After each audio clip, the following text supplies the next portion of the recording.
All right, guys, welcome to my articulation masterclass. This is going to be a lot of fun. We're going to talk about a bunch of different exercises, etudes, phrases, and even solo transcriptions. And we're going to get into different ways to articulate with all of these. And we're especially going to talk about a sort of uniform approach that I find is the best way to really approach jazz articulation. So let's get right into that. So the kind of common misconception about jazz articulation is that you just articulate the offbeats. In other words, you just hung on the upbeats, and then on the downbeats you slur. So that's sort of the first misconception about jazz articulation. When in reality, you're really tonguing on the downbeats a lot of times, especially when you're going up, and then you're tonguing on the offbeats when you're going down. So again, the misconception is that we only tongue on the offbeats, but the reality is we do mixtures of both. And it really depends on the shape of the line. In general, when you're going up, you're going to articulate on the downbeats. And when you're going down, you're going to articulate on the upbeats. So really what it takes is just starting to apply this sort of thing to the exercises and solos that you're working on and really becoming aware of it so you can start integrating it into your own playing. So first, let's start with just understanding this concept with a bebop scale. So a bebop scale is something that I'm sure a lot of you already know, but just in case you don't, a bebop scale is just when you add a chromatic approach note into a major scale, a dominant scale, or a minor scale. Now, bebop scales are really great to practice with articulation, so that's one of the reasons why we're starting with this.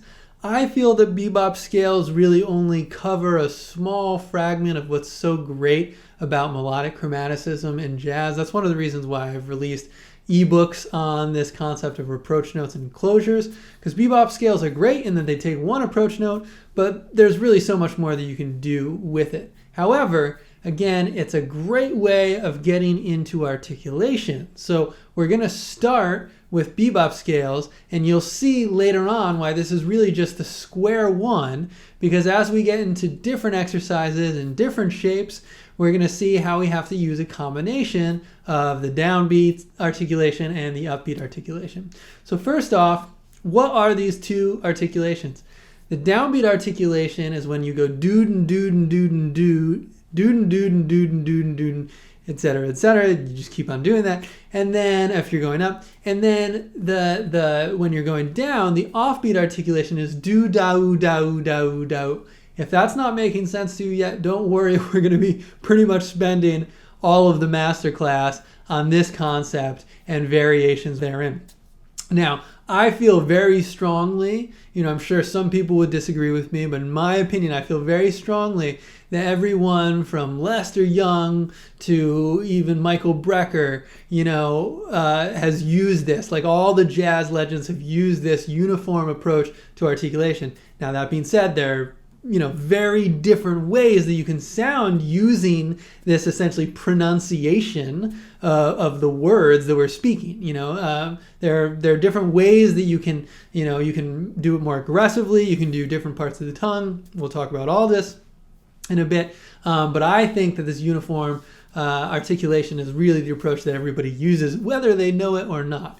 So throughout this, masterclass, you'll get a sense of, if that really resonates with you. I hope it will. But that's what we're here for. We're going to go through this concept, and I hope you get something out of it. So to get started here, on the bebop scale, and just real quick for anybody who doesn't already know, with the major bebop scale, that's where we're going to start. The major bebop scale, we're going to add the chromatic in between 5 and 6 of the major scale. That's how the major bebop scale works.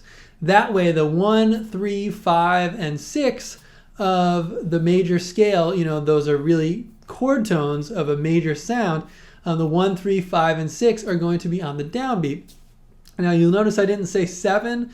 That's because on a major sound, a really traditional major sound, the 6 is really, just as much of a chord tone as the 7. A lot of pianists will use the 6 in their chord voicing. So point is, especially the 1, 3, 5, that's really the base of the major sound. Those are on the downbeats, and then the 6 is the 6 is on the downbeat as well. I had to think about it for a second because of that chromatic approach note that we're adding in. So I'm going to play it in the key of G major for me.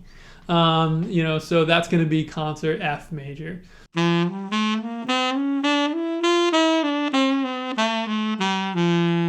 All right, so don't worry, we're going to take this real slow and we're going to break it down. But what just happened was I did the doo-dun articulation going up and the do-da-oo-da-hoo going down. Now again, the common misconception is that we only do offbeats. We only articulate offbeats in jazz. Check out what that would sound like.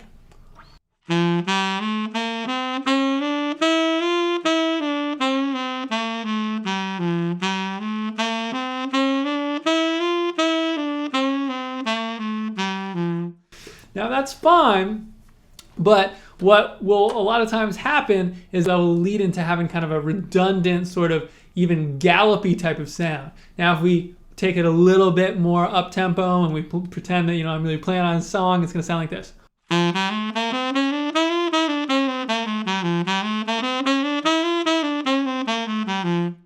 All right, so that offbeat articulation, that is the misconception of how to articulate in jazz. That is not true. That is not how we want to approach it. This is what it's going to sound like when you've got the downbeat articulation going up and then the offbeat articulation going down. I'm not going to exaggerate it as much, so it'll be.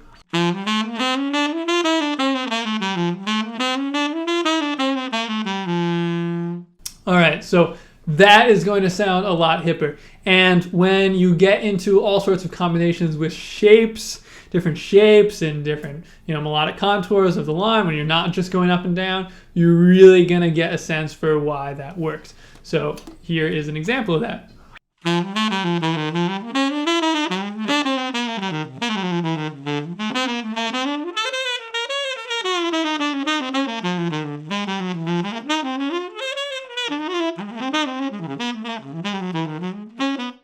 All right, so there, of course, I was throwing in some other rhythms, some triplets and 16th notes. We'll get into that later. But for now, as you might have noticed, when I was going up, I was doing downbeats. When I was going down, I was doing offbeats. It's okay if you're still feeling like, whoa, a lot of things happening and I'm not getting it yet. Don't worry, we're going to break it down really slow now. So, do. How does that work? Well, I'm going to get saxophone specific here, but this does kind of apply to a lot of different instruments. I've even been in a master class where I told a drummer to work on her ride cymbal sound by going do. And it actually helped, her swing feel a lot. So, this can really apply to any instrument. So when we do do, when we do do, what's happening in the mouth here? And I would encourage you to say this with me. Do. Okay, so the tongue goes to the roof of the mouth after you say do.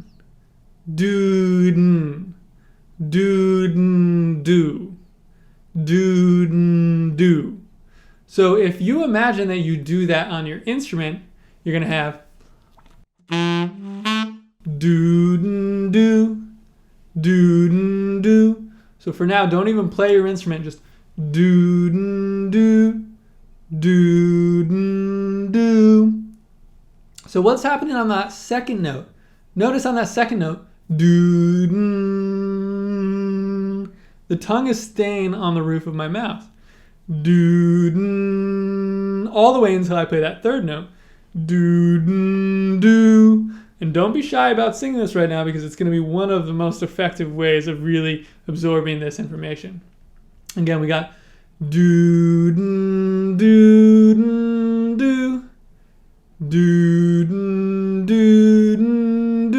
So now I'm doing the first 5 notes.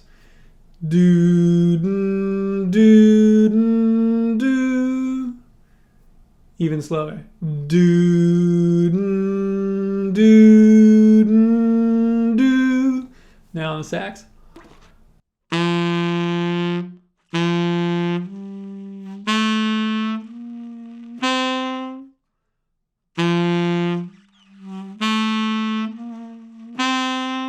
Now, of course, you wouldn't actually play it that slow, but this is just to help you get the hang of it.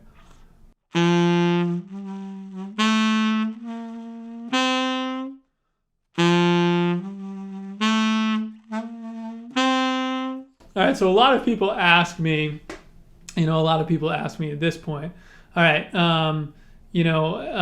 how are you still sustaining the sound on that second note? How are you still sustaining the sound on that second note? Well, really, you have to have a lot of diaphragm support.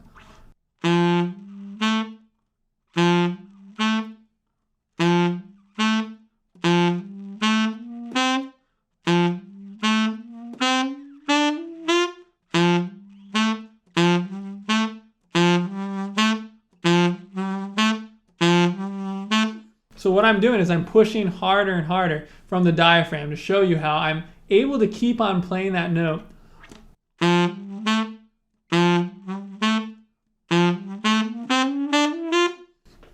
Even though my tongue is actually on the reed and really choking off the reed. Now, a lot of people ask at this point, what part of the tongue do you use? Where do you tongue on the reed? Do you use the side of the reed?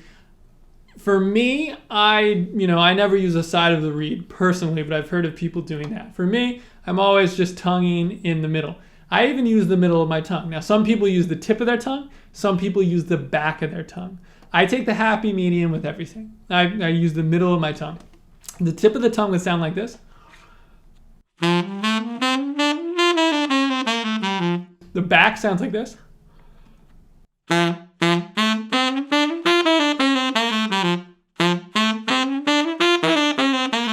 I'm really trying to exaggerate. So it gets a lot of bite, but it can really get kind of loosey-goosey like that. You would have to practice it a lot to really get the hang of that sort of thing. I like taking the happy medium. So there's the punch that you get from being towards the back, but still kind of the nice lightness that you get from being in the front.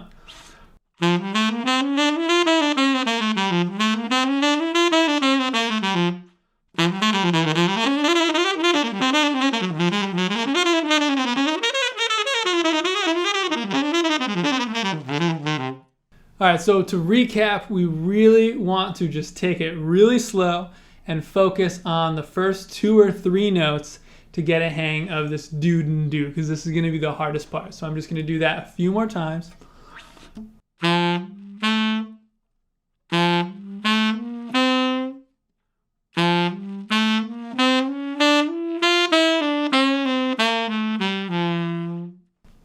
All right, and now I'm going to play the major bebop scale a few times just so you can play along with me. 2, 3, and 4.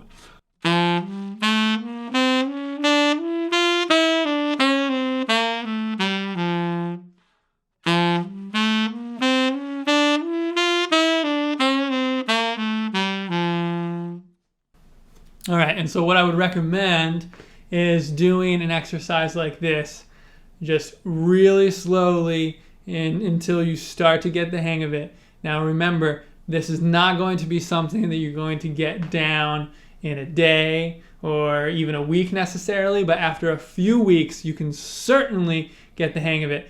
And you might even start to be able to have this come out in your playing after a day or two. But if you're going to pull that off, the most important thing is going to be doing it really slowly.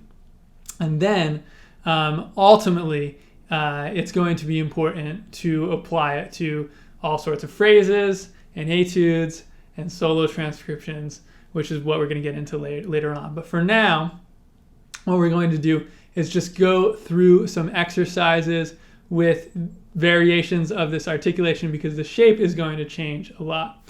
But before we do that, just one more thing. I'm going to play a dominant bebop scale through the keys, because this is a great thing to practice, just learning your dominant bebop scales through the keys. And I'm going to use this articulation, and I'm going to do it more at a medium tempo. If you've got this exercise down, being able to play the bebop scales through the keys, you're welcome to play it along with me. I'm just going to go up in half steps, starting on concert F. 1 octave each. And I'll catch you off. 1, 2, 3.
All right, so no worries if you're not getting it yet. Again, this is going to be something that you're going to have to absorb gradually, but it will happen. Just be patient.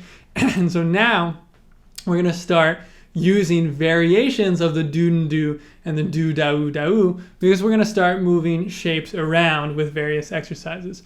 So this first exercise that you'll see, this is going to be a cool scale exercise where the shape really twists and turns a lot in each bar, and then we just work the same shape up each scale degree. So that one is going to sound like this.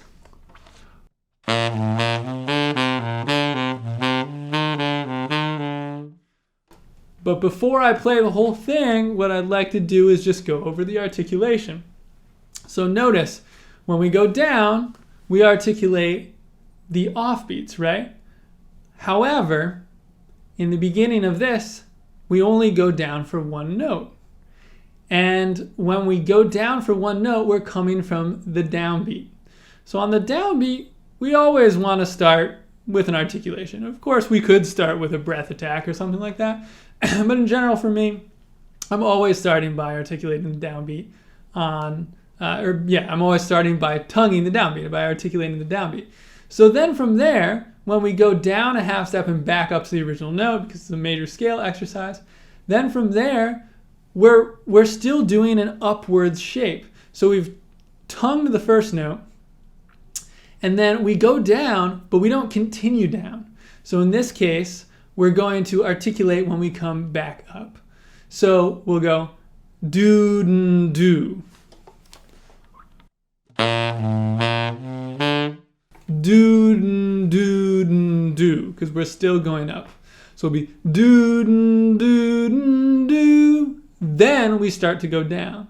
So it'll be do-do-do-do-da-oo-do. Sorry, do-do-do-do-da-oo-do. Then we go down for a second. So do-do-do-do-da-oo-da-oo-do-do. Do-do-do-do-da-oo-do-do-do. So notice you've got all this written out for you on the screen here and in the supplemental PDF. So this is going to help a lot. Make sure you're saying it. Don't be shy about vocalizing this. And then now let's give it a go. Let me count you off. So 1, 2, 1, 2, 3.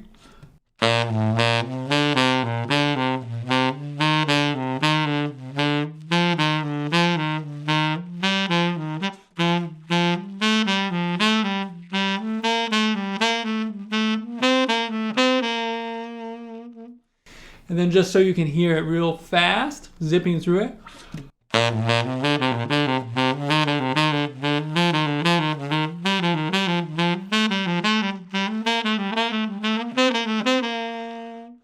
And then a goal tempo would be 1, 2, 1, 2.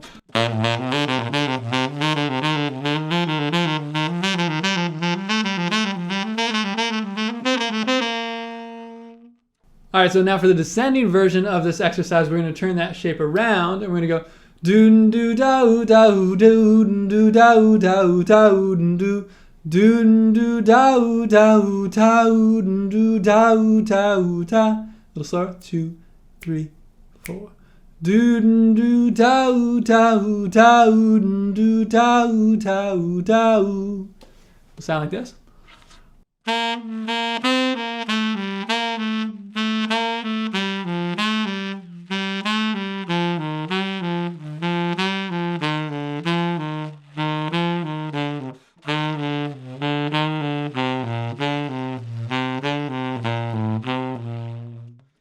Up to tempo. 1, 2, 3.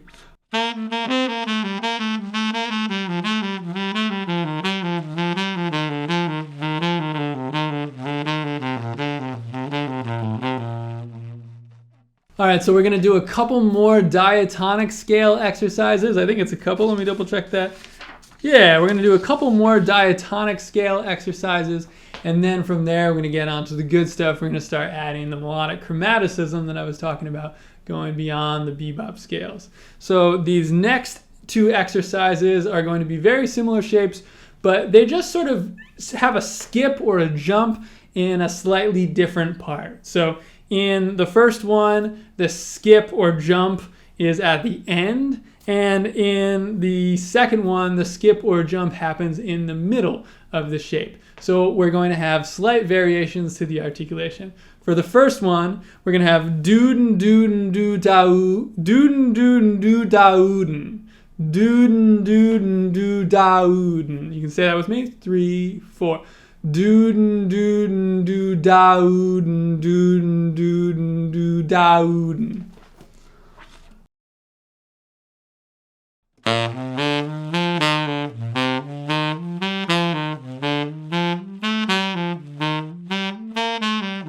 Now I'll take it up to tempo. 1, 2, 3.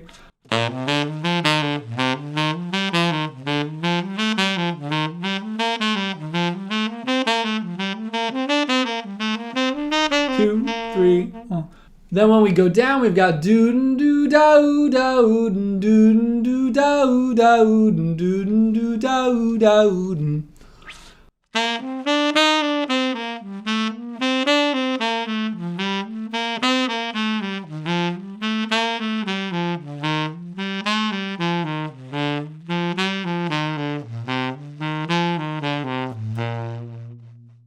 All right, now for the last diatonic exercise that we're going to do, now we're going to have that skip is going to be in the middle. So it's going to be doon doo dao daoodin, doon doo dao daoodin.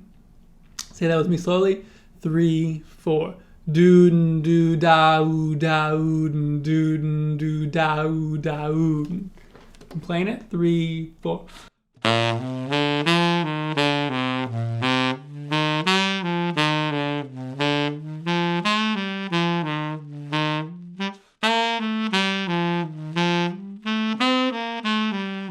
Up to tempo. 2, 3.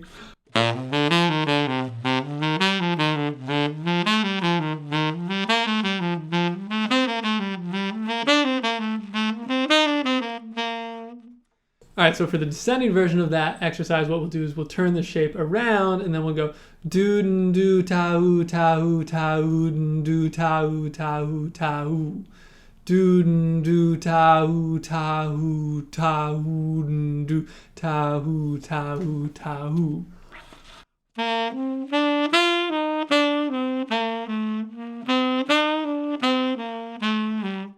So up to tempo. 2, 3, 4.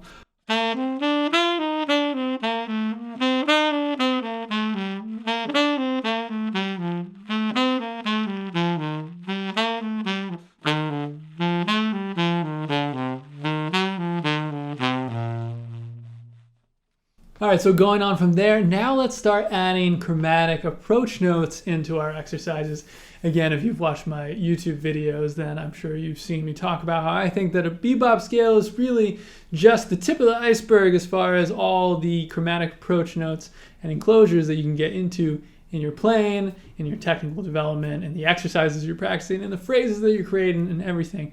So now let's start adding some chromatic approach notes and figuring out the articulation that we'll do for these exercises. All right, so for this first exercise, we have just a chromatic approach note at the end of every measure. So on the end of 4 is where we do the chromatic approach note. Sometimes that chromatic approach note will be going down, and sometimes that chromatic approach note will be going up. So when we go down into the next note, we're going to articulate the offbeat. And then when the chromatic approach note is bringing us up into the next note, then we're going to do an do to get into that downbeat of the next bar. So on the end of 4, we're going to go and then on the downbeat, we're going to go do on the downbeat, do. So this exercise will sound like this.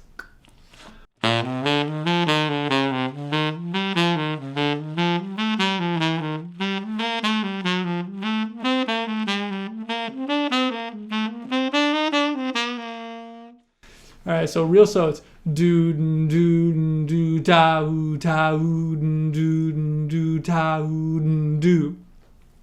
So you'll see with this exercise, we actually have the articulation written out in every single bar because it's going to change a little bit at the end of each bar. There's going to be the one variation where we articulate the end of 4 going into the downbeat, and then we slur that downbeat because we're going down. And again, there will be that one version where we go up into the note and we go do. So I'm going to play this exercise slowly. 1, 2, 3.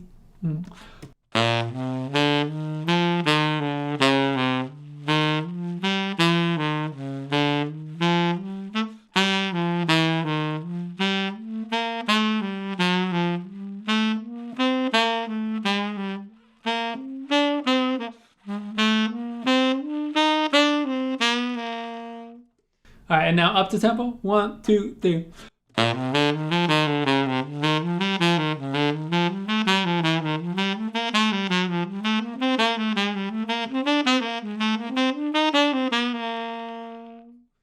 And real fast, just so you can hear it at a blazing fast tempo.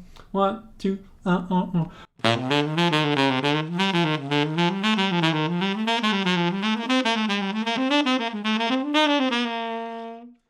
And descending, we're gonna go do do da da do do da da da. Same thing. Sometimes the chromatic approach note is gonna go up into the note. Sometimes it's gonna take us down.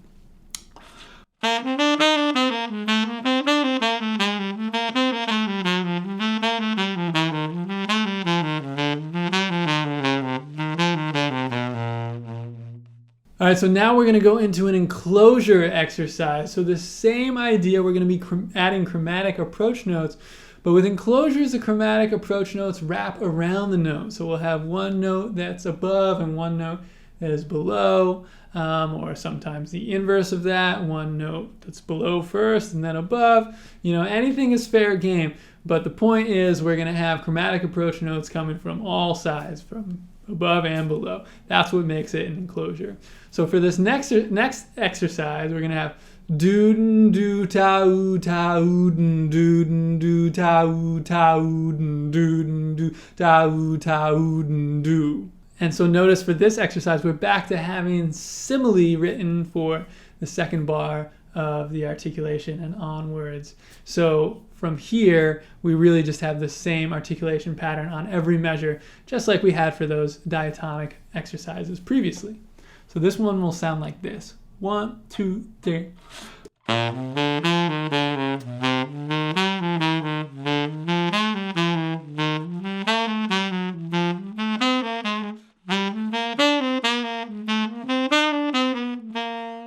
Up the tempo. 1, 2, 1, 2.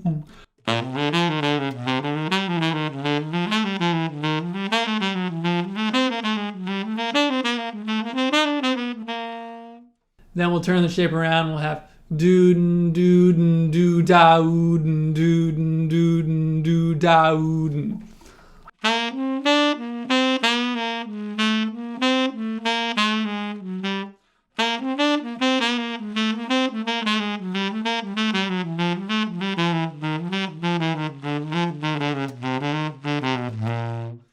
Doodin doodin doo doodin doodin doodin doo doodin doodin doodin doo doodin doo.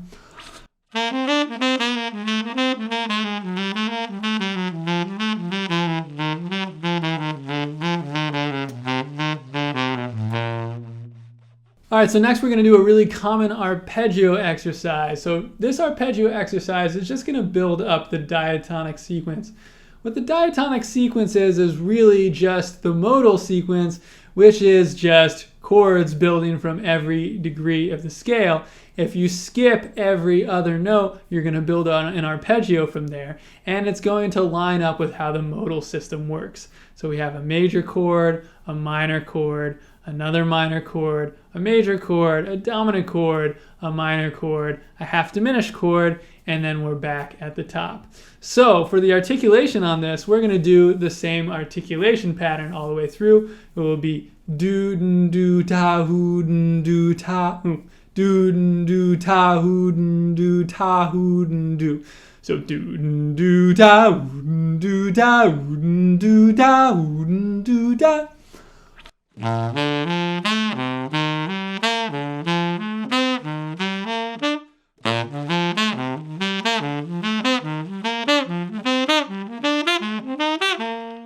So pretty much we're doing the do and do up, and then we do a da that slurs downward really far into the next downbeat in the next arpeggio shape. All right, so now for the descending version of the arpeggio exercise, what we do is do da oodin, do da oodin, do da oodin, do da oodin, do da oodin, do da oodin, do. So we're doing the opposite. Now we have a do for that wide jump going up. We have an do to get into the downbeat.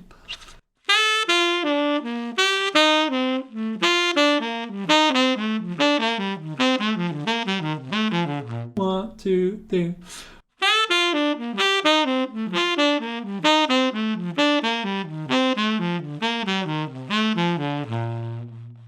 All right, so now in this next exercise, we're actually going to have an exception to the rule here.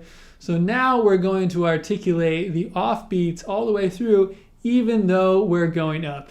It's just one of those things, and every once in a while, we'll run into an exception of the rule. It just sounds more musical to just do the offbeats on this one. So that's going to sound like this.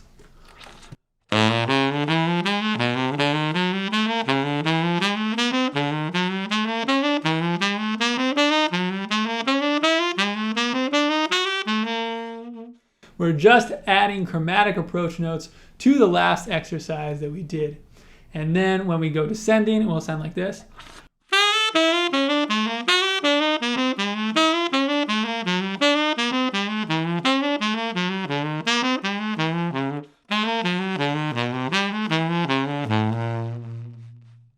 So same thing, just offbeats all the way through there. That's going to be one of our exceptions to the rule. All right, so now we're going to do an exercise that ties in more to modern language. This is going to use the melodic cells concept. Now, I really feel that every jazz legend from Lester Young to Michael Brecker really used this type of do-do or do-da-oo-da-oo type of articulation. They just had variations, well, we always have variations in the shape, and that's what we're going over now, but they also had just different ways that they felt it, different ways that they tongued, different ways they felt the music, the subtleties, but still their pronunciation. It's almost like just the way you pronounce words. Everybody had kind of a similar accent going in how they've approached this music. So again, we're going to talk about this a little bit more when we get into the transcription section. But for now, we're going to do some language that's more modern in its approach as far as exercises go. And so melodic cells, it gets this effect that Brecker was definitely known for, where you're taking these 4-note cells and moving them around and using them as a vehicle for improvisation. And when you listen to the articulation of this type of thing, it would sound like this.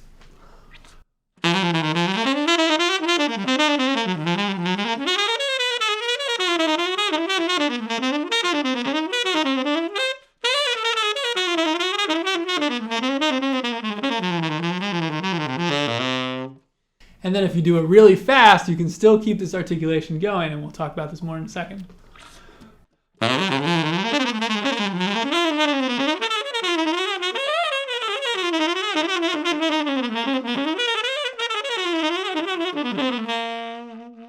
All right, so that's just to give you a sense of how you really can do doo-doo-doos and doo-da-oos no matter what style of jazz you're playing.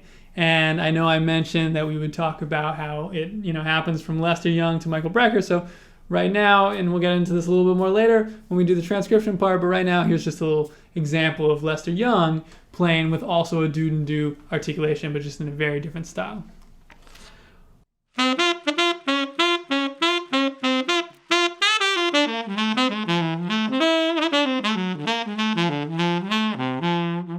So notice when it gets to this part.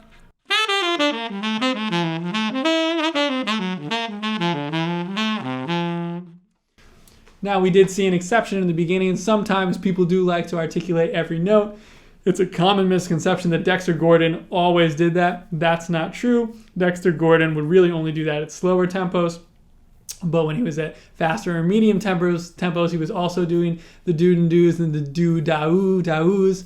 We'll talk about that more later. But again, that's just an example of using this type of articulation approach across styles. All right, so bringing it back to the melodic cells, now let's just check this articulation approach out on a more modern concept. We're doing a technical exercise now with this melodic cells approach, which I was talking about in reference to Brecker. And so this is going to sound very modern here. And a lot of times the exercises can be more chromatic if you're doing the chromatic versions of it, but you'll see in a second we'll also do a diatonic version. So let's just start with this chromatic version now. All right, so for this first exercise, we're going to have do-ta-oodin, do-ta-oodin, do-ta-oodin, do-ta-oodin. This is a really common chromatic shape that's great to get down.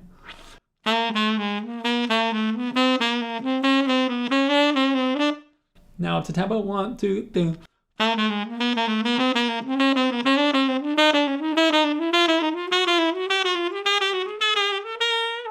And when we go down, we go do-da-oo-da-oo-da-oo-da-oo-da-oo.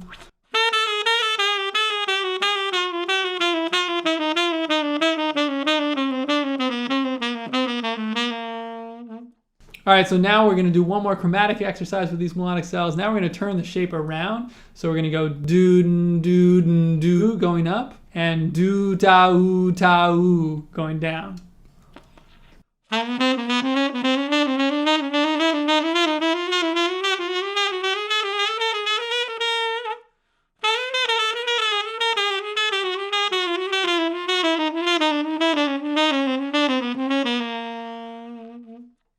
All right, so now we're just going to do one diatonic cell to wrap up the diatonic section. So with this one, we're going to go do-do-ta-oo-do-ta-oo-do.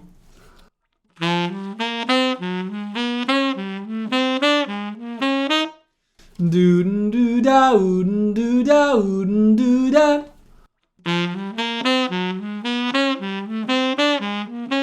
Up to tempo, 1, 2, 3.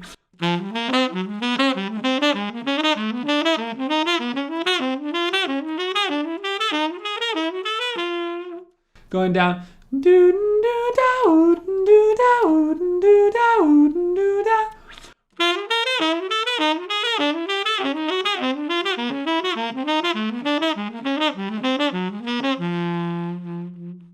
All right, so now let's do a couple triplet exercises. Triplets are a little trickier than the eighth notes because we're playing 3 notes per beat, and what we have to do with the articulation gets a tad bit harder. But there is one way we can do it that's really straightforward and a little bit easier, and that's just going to be by playing the downbeats. So we'll get to that in a second. By now you might be asking, well, are we going to get into 16th notes today? We're going to get into 16th notes a bit in the transcription section, but remember 16th notes are essentially just very fast 8th notes. So everything that we've done with the 8th notes, you'll eventually be able to do with 16th notes as well as you get faster and faster with this stuff. But it's not something that you necessarily have to practice as a separate concept. Now, sometimes when you're playing through transcriptions or when you're soloing, the 16th notes will be really fast and you'll just kind of slur through the whole thing. So we'll check that out a little bit later on. But really, triplets are the main other rhythm that we need to get a handle of. So that's what we're going to do now. So with these triplet exercises, we're going to do an approach note exercise and an enclosure exercise. Again, enclosures are just approach notes that go around the note. And again, we're going to have two options. So there's the first option that's going to be a little easier, and then the second option that's pretty hard. So first, we just want to start with that first option. That's just plain the downbeats. And so essentially, that's going to sound like this. 2, 3,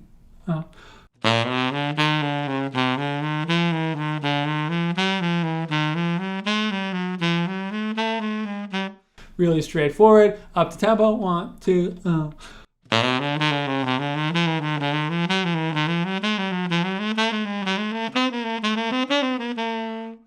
And don't worry, when I say up to tempo, when I say up to tempo, I'm more referring to just a goal tempo. Of course, when you're practicing this stuff, and when I practice this stuff, you want to practice it very slow and get it down really cleanly, very slowly before you ever get into these fast tempos. Just want to give you an idea of your goal down the line. So again, all I'm doing here is I'm just articulating the downbeat of every beat. So one every 3 notes essentially, because we're playing triplets.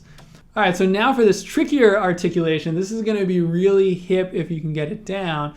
What we're going to do is we're going to articulate some more notes. So we're still going to be, focusing on these downbeats, but essentially we're going to, fit in a little articulation where in between the second and third notes, we sort of get the tongue suppressing a little bit of both of the notes, kind of the latter end of the second, and then definitely suppressing the third or ghosting the third. So it's gonna be like do do do do do do do do do do 3 4 do do do do do do do. Let's do that slowly. 2 3 4 do do do do do do do do do do do do.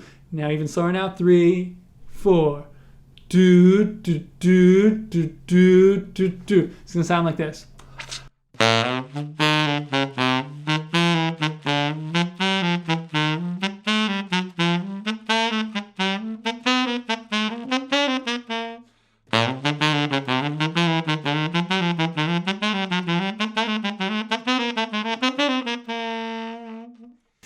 Then when we turn around the shape, we're going to do that same thing going down.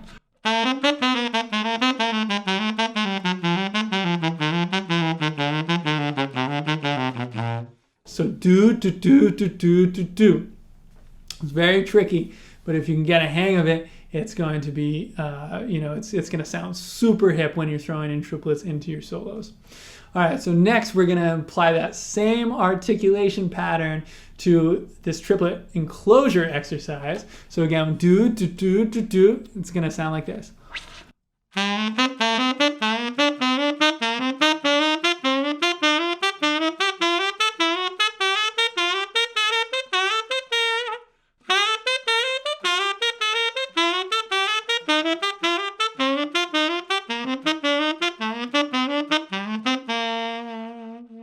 All right, so real tricky, but again, just like with all this stuff, you just want to become aware of it first. You want to mess around with it a little bit day by day, and eventually, as you focus on it over the course of a few weeks, it's going to start to work out. Definitely in a few months, you'll get the hang of it. But the first step is always taking it as slow as you can and pronouncing it as well as playing it, pronouncing it with your tongue. So do, do, do, do, do. So that second note is essentially getting a breath attack. Do, do. So do, do, do, do, do, do, do, do, do. So good luck with this one. It's going to be super effective if you can get it down. Be patient with it and take it slow. All right, so now we're going to check out some cool phrases in order to, start using these articulation patterns in sort of real life situations here. And so these phrases are going to be from my book on approach notes and enclosure phrases. And these are going to be really useful because we're going to have a lot of, straightforward jazz language. We're going to check out these eighth note based phrases. And with all these different shapes, it's going to give us an opportunity to do different combinations of the do-and-do-and-do's and the do-da-oo-da-oos. Again, just a quick review. The do-and-do's are the downbeat articulation that we do when we've got a couple notes going upwards. And then do-da-oo-da-oos, that's going to be when we're going downwards. So we're really going to get a sense of how we put this into real life application with playing some real phrases here. All right, so for this first phrase, you'll see it's going to start kind of like a major bebop scale. going downwards. And so we'll do the do, da, ta, to start. And you'll see we've got, descending notes all the way until we get to beat 4. So it'll be do, da, ta, n. On the end of 4, you'll go into an n.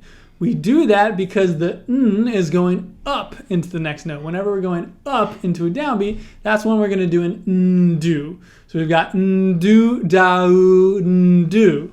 So from the end of 4, it's going to be n-do, da-oo, n-do. So from the start, from the top, it's going to be do, da-oo, da-oo, da-oo, n-do, da-oo, n-do. Do, da, da, da, do, da, do. Now, when you practice this stuff, I encourage you to really try to play, your eighth notes pretty straight, because the articulation in itself is going to really make the line feel good. So you're not going to have to think too much about swinging the eighth notes. You want the eighth notes to be pretty even, and the articulation is going to make it swing on its own.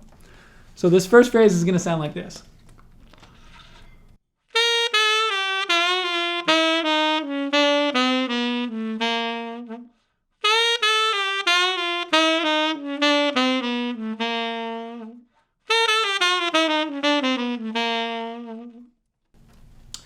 Now with these phrases, a lot of times it's really great to do a workout where you take it through the keys. If you want, you can write it out through the keys. You can check out our PDF ebook of this where we've got written out for you through the keys, or you can transpose it on your own. But it's just a great way of really enforcing the articulation.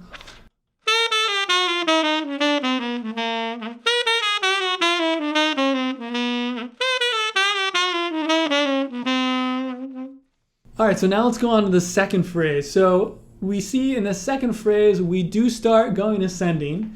So we'll go do for those first few notes. And then look at that. We've got a note that goes down from beat 2 to the end of 2. But we're still going to do an do because we want to look at the note after that ends up being an upward motion. So we've got do to start. Even though we've got that note that goes down for a second, it doesn't continue down. So when a note goes down, but then it goes up, you're going to do an do there. So we've got do, and then look at that, we've still got notes going up. So do, da-oo. So on the end of 4, that's the first time when we've got a downward motion. On the end of 4, into beat 1 of the next bar. So do, da-oo. And then we have upward motion again into beat 2 of the second bar. So so from the beginning, do, ta-oo. It's going to sound like this.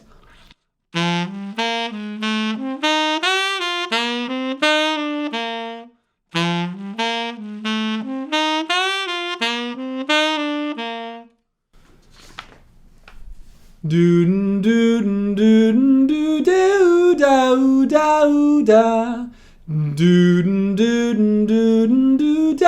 da do da.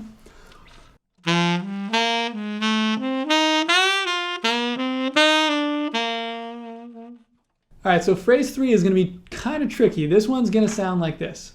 Do da da da do da do.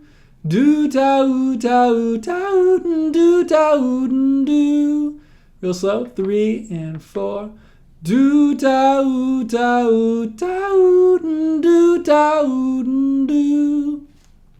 So to start, we're just going downwards. That's why we've got the do da da's. Then we've got this enclosure that ends up being do da getting into it from the beginning. Do da tauden. So the enclosure ends up being tauden do, and to land on the downbeat tauden do, and then from that downbeat we've got do tauden do. Again, when we're going down to start that second bar, do tau. But then we go up into beat 3, so do tauden do. Second bar is. and then the whole phrase.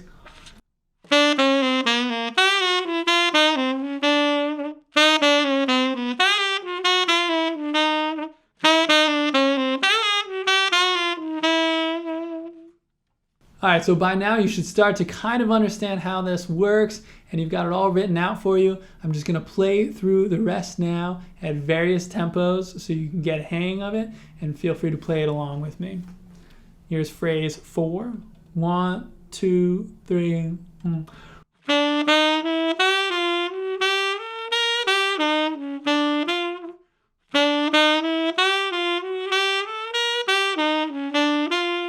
little faster. 1, 2, 3.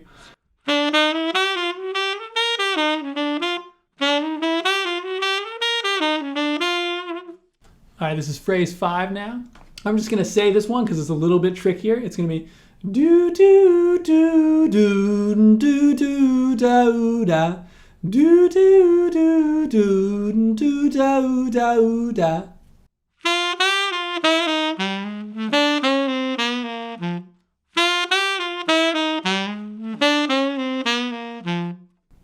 And then up to tempo.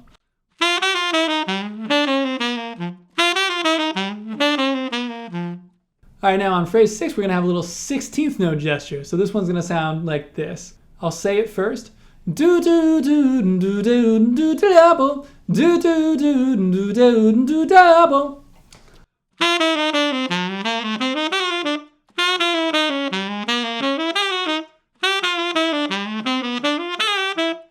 All right, now the last phrase, this one's got a lot of twists and turns. All right, so now we're gonna go through a full etude. This etude is from my Approach Note Etudes book. This one's called All the Things You Could Be, based on a very familiar set of chord changes you'll see. And this one, I'm just going to sing through the whole thing so you can hear the pronunciations of the articulation patterns, and then I'll play through it after that.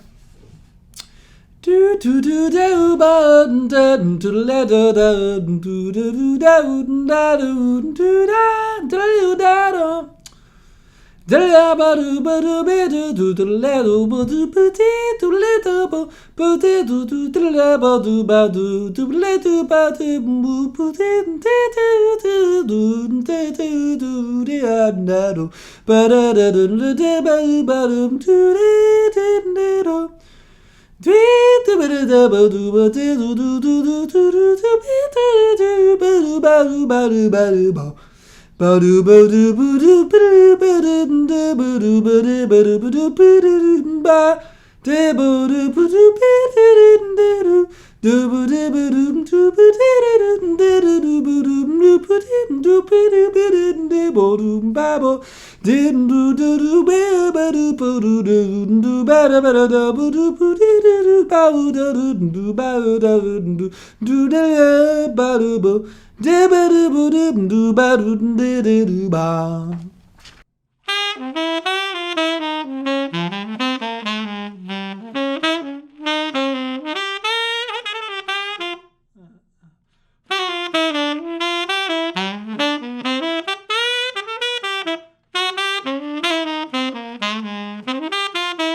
So in general, when you see books like this, the articulations aren't written because it's really impossible to write articulations on jazz given the standard Western notation method. So that's why really the best we could do is write out some syllables like this. But know that you don't necessarily need to have these written out syllables over every etude and transcription that you do. I would really try to make the focus on just isolating individual phrases, pronouncing them, and then playing it from there. And also really spend the majority of your time trying to apply this to exercises, and then again isolating the phrases so you can really just kind of take small little pieces where you get the hang of it. And then once you get the hang of it, you're going to be able to translate this to full solos and full etudes a lot more naturally. All right, so now we're going to talk about transcription a little bit. And so we want to apply all these same techniques that we've been learning, especially the techniques from the phrases and the etudes, into the transcription element of practicing articulation. And the more that you practice this stuff, the more you'll also absorb when you hear the legends playing with these articulations. So it's great that everything kind of works together in this process. So we're going to start by checking out a Dexter Gordon solo that I love. We're just going to check out a portion of it so we can really spend time on this one section and really absorb his articulation on this one section. So we're going to check out the bridge of his solo on Love for Sale off of the amazing album Go. So in this bridge, we're going to see some classic Dexter articulation. And I want to be clear about one thing, because there is this kind of, myth about Dexter that he tongued every note. And that's actually not necessarily true. He would tongue every note at slower tempos. Like on 3 o'clock in the morning, that track, you can really hear him tonguing just about every note at those slow tempos. But at more medium and fast tempos, he did really what so many of the jazz legends did, if not all of them, these combinations of the doo-doo-doos and the doo-ta-oo-ta-oos. He would just do a really heavy articulation. He had a really fat way of articulating what he would play, so it sounds really thick. And the nature of these doo-doo-doo articulations is you do end up articulating just about every note. If you think about it, when you go doo-doo-doo, your tongue actually goes on the reed for every single note. It goes do-do, do-do. So every single note is being articulated. So we're going to check out his solo from the bridge of the first chorus on Love for Sale. That's going to sound like this.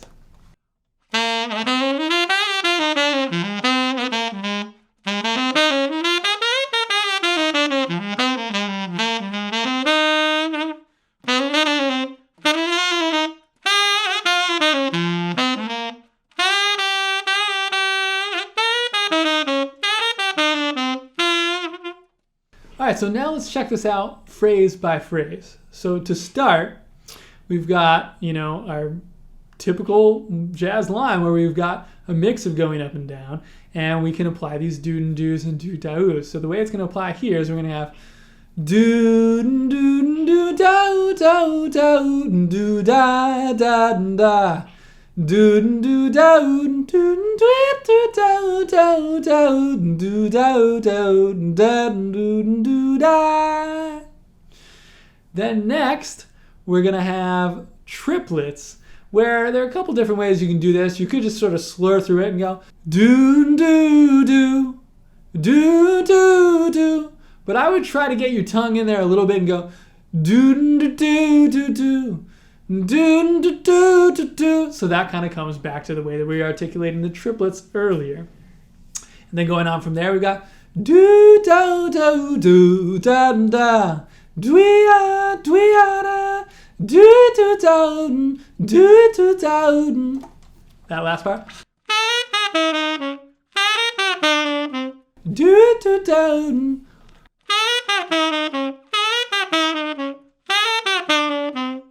So he is definitely tonguing a lot of notes here, but it's not every single note. It's a lot of doo-doos and a lot of doo-da-oos. So now I'm going to play through this bridge real slow.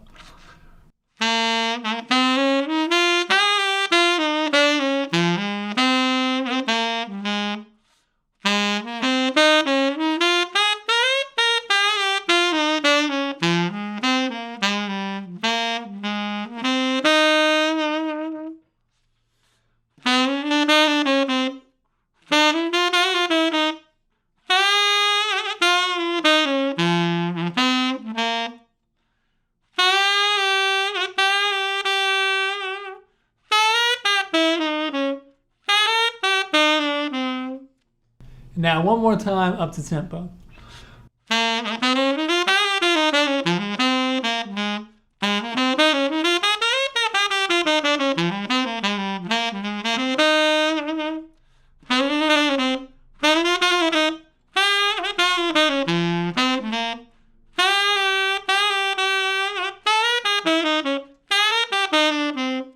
It's a really great solo and a really great opportunity to analyze Dexter's wonderful articulation approach, which to me just follows the typical uniform approach here that we've been working on during the session. And really, he just played with a very heavy, thick, fat articulation, which made it feel really awesome. Now, this is my opinion here, but to me, the myth that Dexter played really behind the beat isn't necessarily true. To me, Dexter was right down the middle, and he actually really played super even with his eighth notes right down the middle, but he would play them super legato, so really even eighth notes, really legato with thick, wide, fat articulations. So I don't think that he was really playing behind the beat. There were definitely some examples of that, but I think in most of the classic recordings, I think he was really just right in the middle. And then the rest of the legendary saxophonists that we know and love typically pushed a little bit more. All right, so now to finish up, we're going to check out a Charlie Parker transcription. This one is really going to be kind of the ultimate goal here, to get the Charlie Parker articulations down. And really, again, to me, it's all this uniform doos and do-da-oo-da-oos, except he had so much rhythmic embellishment that he had a bunch of triplets and a bunch of 16th notes in there. He was just a true master, the master of all masters, definitely my hero. So we're going to check out, we're going to do the same thing as what we did on this Dexter transcription, except we're going to play this whole solo because it's just a one chorus solo. Charlie Parker had so many one chorus gems, I like to call them. Just these perfectly constructed, perfectly phrased, incredible lines throughout, one chorus solos. And so we're going to check out his solo on Yardbird Suite. So first, I'm just going to play the solo down, and then we'll talk about each phrase. I'll pronounce each phrase, and then play the whole thing slow. So we'll just do that same method that we did for the Dexter Gordon solo. So first, just going to play the whole solo down, just about up to tempo, a little under tempo from where he played it.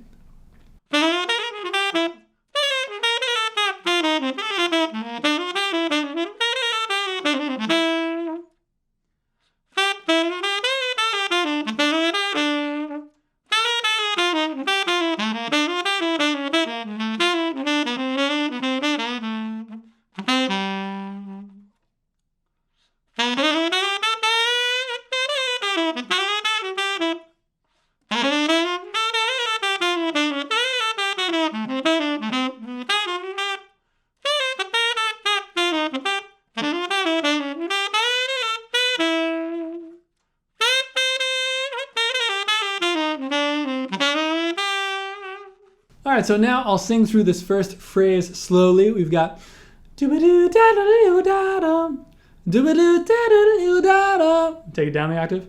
Ba-ba-doo-da-da-doo-da-da, da-ba-doo-da-da-doo-da-da. Real slow now. 3, 4, 1, 2. Da-ba-doo-da-da-doo-da-da, zabba-doo-da-da-doo-da-da, zabba-doo-da-da-doo-da-da.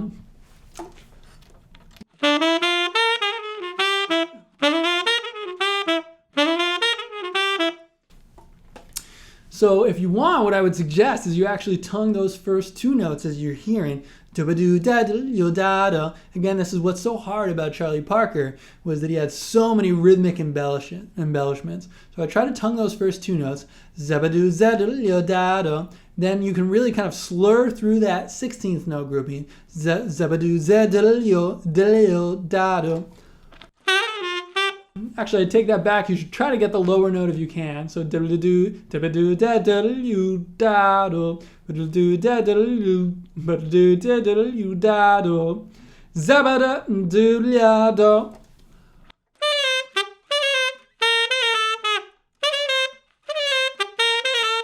You can tongue those first two notes if you want, but I would probably just go da-da-da-da-da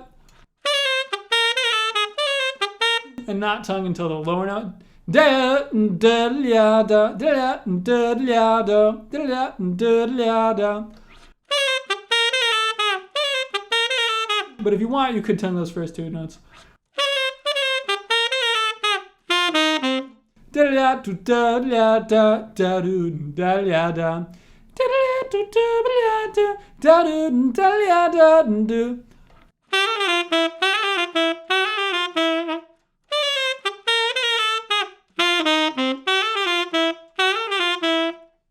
I'm kind of getting a little tongue in there.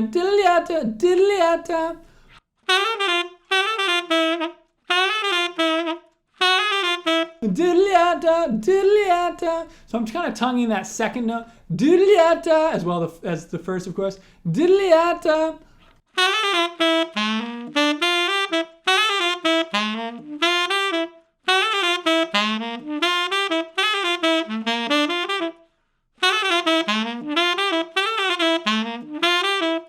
So this is going to be a rare exception when we dip down and go da-oo-doo-dee-ah. I'm actually, even though we're doing, an offbeat into the downbeat, right there, I'm not going to go in-do. I'm going to go da-oo-doo, da-oo-doo. So this is a very rare kind of exception to the rule where I believe Charlie Parker actually went da-oo-doo. So he did, slur that downbeat, even though he's going up into it, and he went da-oo-doo. But then in the following part, as you can see, he goes do into the downbeat there. Da-oo-doo. Da-oo-doo, da-oo-da. Da-oo-da, da-oo-doo, da-oo-da. Da-oo-da, da-oo-doo, da-oo-da.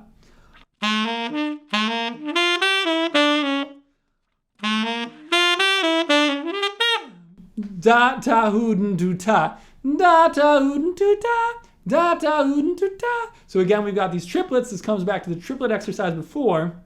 So again, when you get these exercises down, it makes it so much easier to apply it to every phrase when you're breaking down the solo like this. So basa da da dooden do da da dooden do dooden da.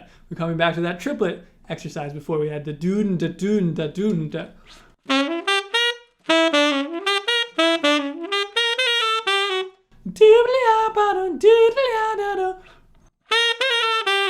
So those are really common. He would go do do da da do da do do da do.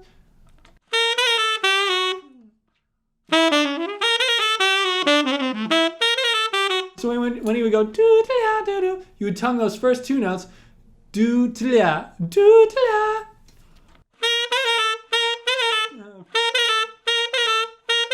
So you tongue those first two notes and then slur after that.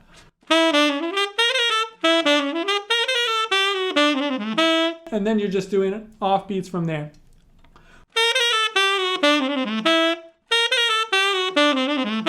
Now when we get to that ornament, the da, it's up to you. You could come in on the downbeat of that and go da, or you could do the offbeat going in and just slur through the whole thing. I think Charlie Park went. I think he came in on the downbeat. So, one lesson here so far is that there's this common myth that we talked about from the beginning, this misconception that jazz is always articulating on the offbeats. But in reality, a lot of times we really come in on those downbeats to help really kind of ground the tempo and make it feel good by, still kind of locking into the center of the time, which the pulse is still downbeats. So now that whole first phrase, it's a long one.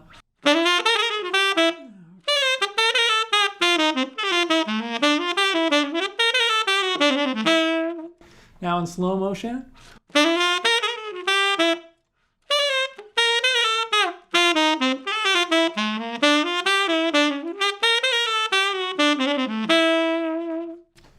Next phrase is a really common Charlie Parker singable line. Just straightforward.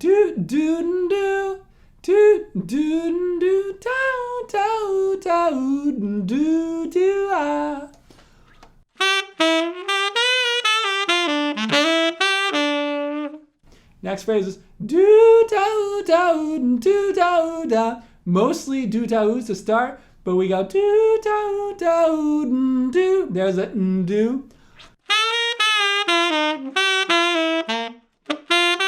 Oh, sorry. Actually, this one keeps on going through, so it's do, do, do, do, do, do, do, do, do.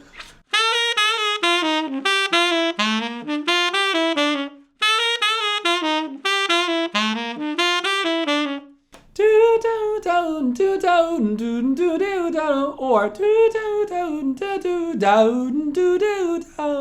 so we came to the same thing that we just mentioned about this exception of sometimes when you jump down a note, even though it goes up into a downbeat, when you come from above and then jump down, like we do that from that concert, E down to the A into the B flat, when we jump down, it might be a little hard to go do into that downbeat. So we could go do do do do do do like we do there.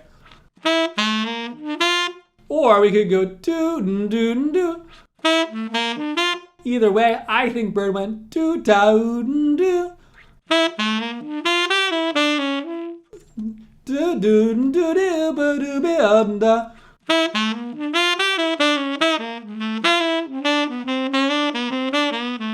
Do do do do do da da.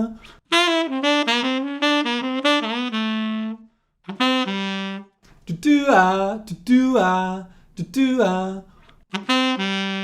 There, just tones those, the anaphor into the downbeat. Do ah. You could go to do ah, or you could go do ah. Again, a lot of times it's just, there are a couple good options and you can decide between the two. In real time, you're not deciding this stuff though, because again, this comes from isolating one phrase at a time to the point where you're able to really, get a hang of this language and going through the exercises that we went through earlier. So individual phrases, exercises, and this stuff will start to lock in naturally. Don't worry, you are not going to be thinking for your whole life, and you're not going to be thinking for a whole solo every moment you're improvising of every single specific, articulation. You're going to get these down in a, with a micro approach, just, one little step at a time, one little bit by bit, and then eventually you're able to just speak the language. Now going on to the bridge.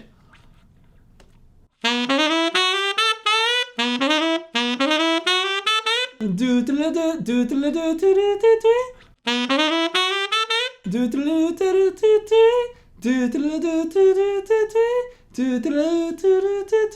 It's up to you whether you articulate that second beat, do do do, or do do. Yeah, either way is fine. Do do do do do.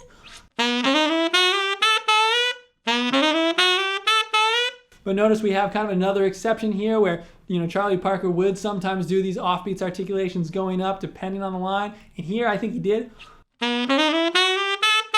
But then when he lands on the downbeat, he goes, dwee. And then he hits it. You could go, but I think here he did do the offbeats.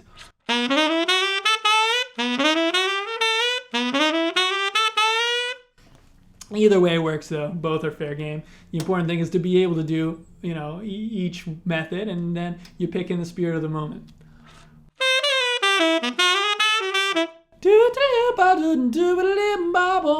Then going on.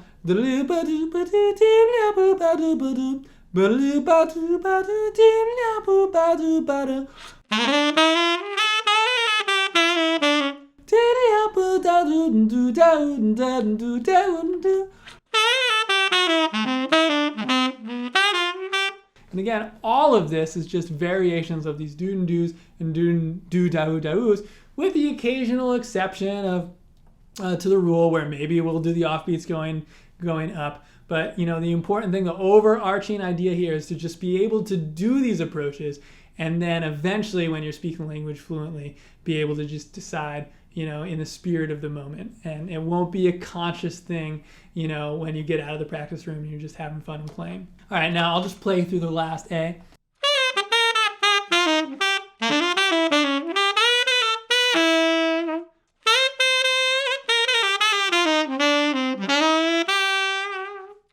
So now I'll do the whole solo really slow.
And up to tempo to finish up.